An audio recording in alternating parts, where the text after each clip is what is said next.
Hey guys, I hope everyone's doing well during this once again lockdown. But it does look like we're maybe seeing some light at the end of the tunnel, so that's great news, and I hope that you're all holding on okay and doing well. Tonight I wanted to come on and kind of dovetail on something that I've been reading of late, and I think it might have been on two different occasions now, that an old colleague of mine and friend, Brent Billing, whom we worked together years ago in Alberta.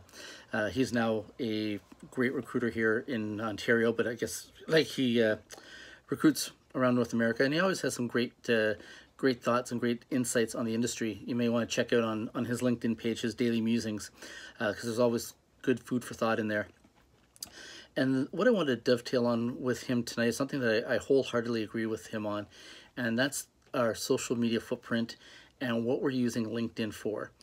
And I'm coming at this from a point of view, most of you know me as I'm very outspoken, and in the past I definitely had the reputation of speak first, think later.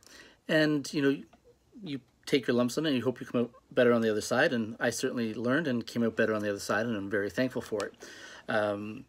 Yeah, mostly because I had been surrounded by good people like Brent years ago, who set the right example.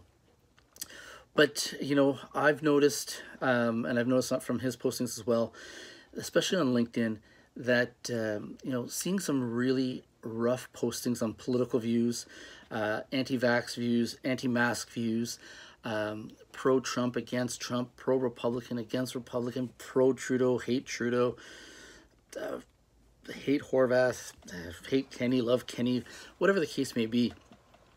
And LinkedIn's really not the spot for that. It's supposed to be a professional networking tool to build your contacts, showcase some skills, possibly promote yourself. So as you're coming up, you're adding worth and value to the industry that you're in. And now I'm speaking to this strictly from the hospitality point of view. And like I always try to preface, these thoughts and what I'm speaking of, these are my thoughts and my thoughts alone. And that's important, and I'll explain why that's important in just a minute. But they are my thoughts. We have to remember that we make connections along the way with guests, suppliers, purveyors. Some become friends, some become acquaintances. Some are just guests that come and go and they happen to know your name. But the moment we let ourselves or allow ourselves to start politicizing views such as this, you risk alienating not so much yourself, but your business as a whole.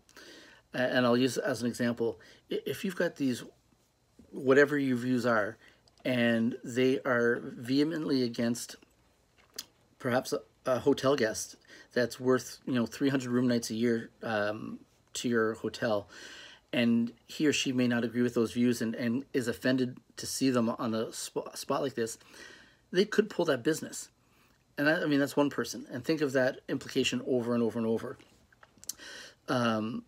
You have to bear that in mind. It's not that we can't have views on what you think is right for you, or what your political affiliation is, or views on masks, but LinkedIn is not the spot to do that, because there's a plethora of potential recruiters, employers that monitor these sites, and you don't know what the ownership group of either your property or maybe the property you're applying to is.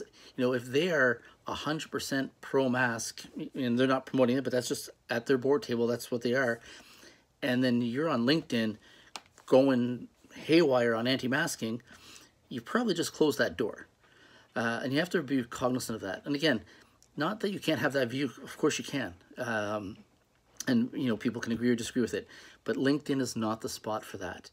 And the reason I want to go back to, when I said these are my thoughts on it, and I'm dovetailing a bit on Brent's lead, and I thank Brent for highlighting the point, and it got me thinking, for me, I'm cognizant of what my role is in the industry, and the views that I reflect. So I'm very constant when I'm either giving advice on a wine or my viewpoint on industry. I separate the two right away, because I can have my opinion and state it in a way that's not political or viewed as demeaning or potential embarrassment to my company and the people I associate with. And that's what we all have to think about, is that our LinkedIn pages, you know, not many of us have 3 or 4 different LinkedIn profiles. It's your one LinkedIn profile, and it's associated with what you're doing. And so if you're out railing hard, it's still a reflection of your company at the end of the day. They're your words, and they can be associated with your company. And the reason I say that is many, many, many years ago, there was an incident in Calgary where there was an incident with some bellmen at a nightclub, and they ended up going back to their hotel in really rough shape. But there was guests in the lobby. It was late at night. Guests in the lobby, guests recognized them. I think a couple days later, those associates were terminated because they came into the hotel in a bad state, bloodied, should not have come back to the hotel. And it was viewed as a negative reflection on the property to the guests. And the same thing can be said with our social media footprint in professional networks. You know, again, you know, there's things on Facebook that you can join groups and have your comments, and those are yours alone, but they're separated from any attachment to where you're currently employed or looking to be employed. You know, like I say, we can have our views, but really keep LinkedIn to what it's meant to be for, if we can.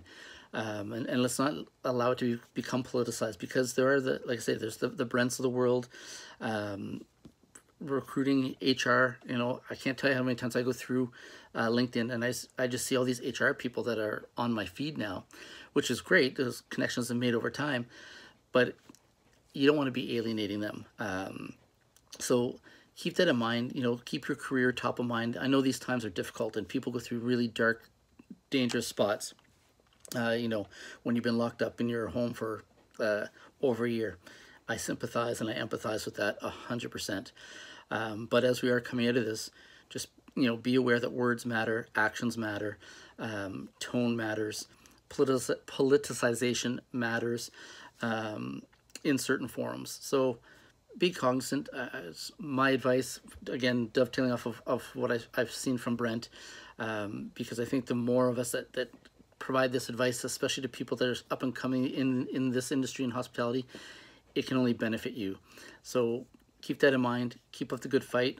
Hopefully we're getting those callbacks soon, and you know, we can keep driving this industry forward. But until then, let's keep our views to the professional realm, and those other views that we may have, save them for other platforms, guys. We're only going to be stronger for it. All right, thanks. Have a great night and stay safe, everyone.